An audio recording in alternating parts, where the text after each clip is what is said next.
Hey, what's up, Bigrat310's back at it.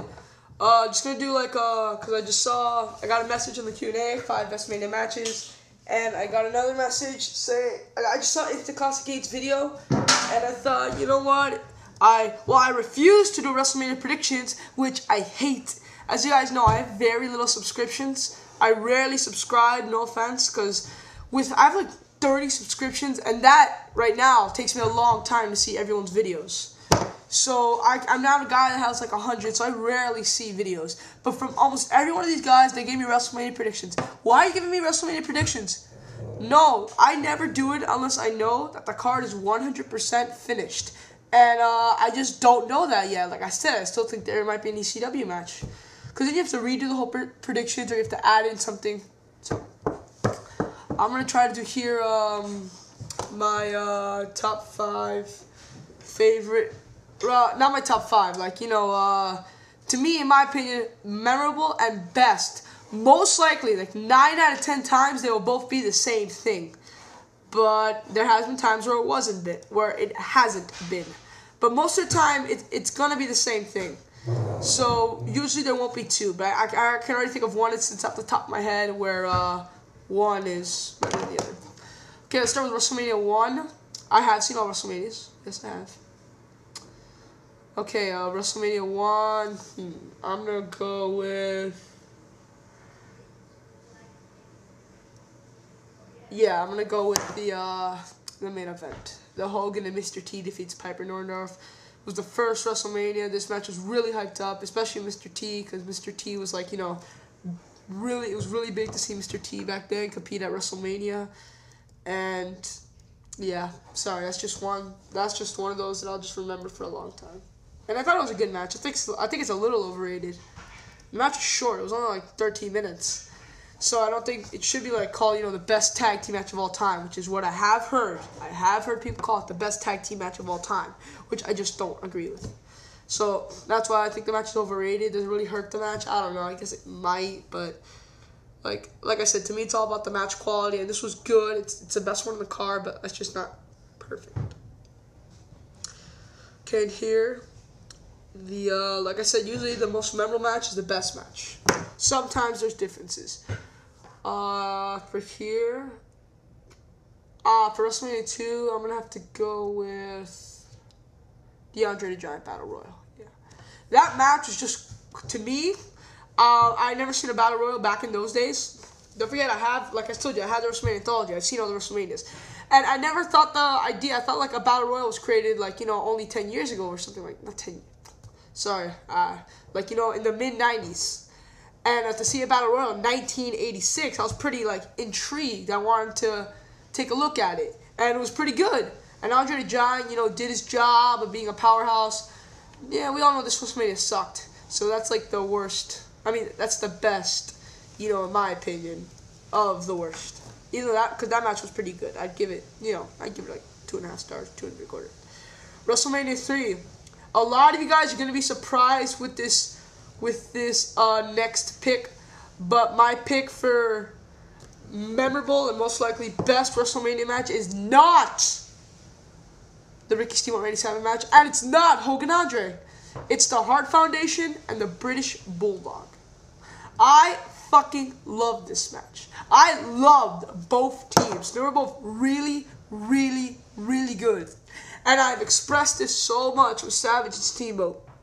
I think this match is highly overrated. I like this match. I think it's very good. But to me, it's... I mean, come on, if you would call it the best match in North America, I highly disagree. The best match in the US, I highly disagree. The best match in the WWE, I highly disagree. And the best match in WrestleMania, I highly disagree. So, honestly, the Hart Foundation Bulldogs entertain me the most. Because I've seen the Steamboat Savage match, but to me, it's I've seen it before. It's not different. Hart Foundation and Bulldogs, they were good. They were very technically sound. And the Dynamite Kid was one of my favorite wrestlers who never really, got to be that big superstar like he could have been. And this Savage and Steamboat, Savage is strict on the tail, so they planned it to the to the key for like weeks. Hart Foundation and Bulldogs, they might have planned some of it, but they definitely didn't do that entire thing. And, you know, I personally think Steamboat's matches with Flair were 10 times better than this. So for people to come with this like the best match in North America, I just disagree. In my opinion, the Hart Foundation British Bulldogs, it just entertained me the most. I mean, the Hart Foundation, you know, Hart Foundation and what's the guy's name?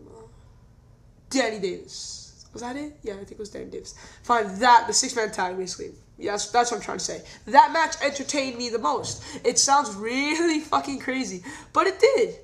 I'm sorry, it did. Just the Savage Steamboat match, I think, is just overrated, in my opinion. I think it's very good, but with all the stuff that it's getting, I just don't think it deserves all of that.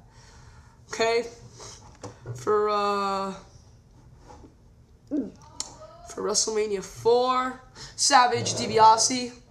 Just because I was a big fan of Randy Savage, and I really wanted him to go over. I read DiBiase's book. I finally finished it. And DiBiase said that with that match, Randy Orton immediately turned face, but that's not true. Randy was face before that. This was his culmination. This was his like grand finale to his wonderful work in his career, and it paid off. He got the title. Not the way I wanted. Once again, in my opinion, Hogan stole the spotlight here. He had to come in and interfere and help Andre win. And help Randy win.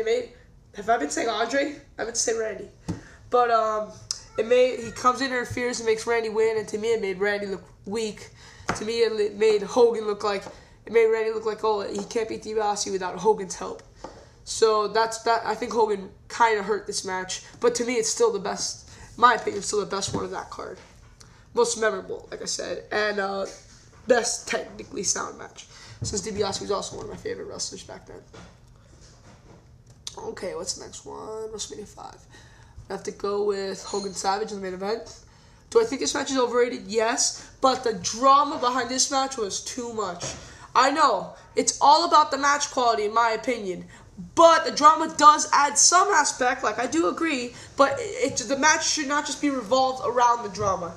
It should have a great match. But, like I said, with the Randy Orton Triple H match, that drama is so amazing. If the drama is that good, like Randy Orton Triple H was and Randy Savage Hogan was, then it's okay if it's a 10-second match. But like, it just can't be around the drama. They have to have a good match. But unless the drama's like really up there, and I think personally Triple H and Orton could be in the top 5 most dramatic feuds of all time. I mean, have you seen this tension building up? Oh, Hogan Savage, like, it's just, I've seen that story so many times. The best friend cheating on the other best friend because, you know, he cheated. He thinks he's sleeping with his wife, and then he eventually drives them both away. I mean, come on, it's just too generic. Randy Orton Triple H, this is like moderately different. I've never seen this before. But Hogan Savage was my favorite match for WrestleMania 5. Do think it was very good because, you know, it's Savage. You know, I don't like Hogan very much. And I think these guys really put on a good match. Simple as that. Wow, I'm going to run out of time. I'm going to try to get to 10 if I'm lucky. Okay, 6, Warrior Hogan. Even though I'm a big fan of Warrior, I'm not that big of a fan of Warrior, but I do think he is going to be in the Hall of Fame, by the way, because he is in the Legends of WrestleMania video game. I mean, why would they put him in the game if they didn't want him to be in the Hall of Fame? I'm just saying, like, if they didn't like him at all like they do with Savage, they wouldn't have even put him in the game. So, yeah, this was my favorite match.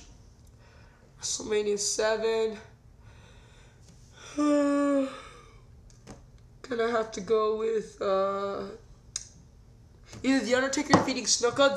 This is one of those instances. The best technically sound match was the Rockers had a pretty good match, I believe, on that match. But no. The best technically sound match was either, I liked it. I know Kyler187 despises it, but I like it. Warrior defeating Savage in the retirement match. That had a lot of drama going into it. They gave the match around 20 minutes. It was just very good. That was the best technical match. I said, this is one of those instances where there's 2. But the most memorable is by far the Undertaker match. Let's see if I get the right finger. Yes, I did. Hello. Fathead. Yes. Fathead, his first win at WrestleMania. So yes, this is obviously very memorable to see The Undertaker's first win against Snuka, and it wasn't even that bad of a match. Sure, it was like extremely short, but come on, it's The Undertaker. He did his job, and he established a precedent that could never be followed for the next 16 years. So that match is the most memorable, and I consider the Warrior Savage match the best technically sound. I know it sounds really weird to say that I've said Warrior in the best technically sound match the past 2 years in a row, but it is true. It is true. Okay, what's next one? WrestleMania Ocho? Yes, WrestleMania Ocho. I'm going to go with Roddy Piper, Bret Hart as the most memorable and the best technically sound. I like the Savage Flair match, but I thought this match was better. And I didn't like the main event. Once again, Hogan stealing the spotlight. I said this on a comment. I never made a video about this. What the fuck was that for? Hogan just takes the main event against Sid. You have Piper versus Hart, which I wouldn't have minded if it main event in Mania. And you have Ric Flair, Randy Savage, which was like in the middle of the fucking card. And they had so much heat going into that match too. And they put Hogan in the main event because it's Hogan. And the match ends in DQ. Against Sid. Anyways, I'll be right back. Peace.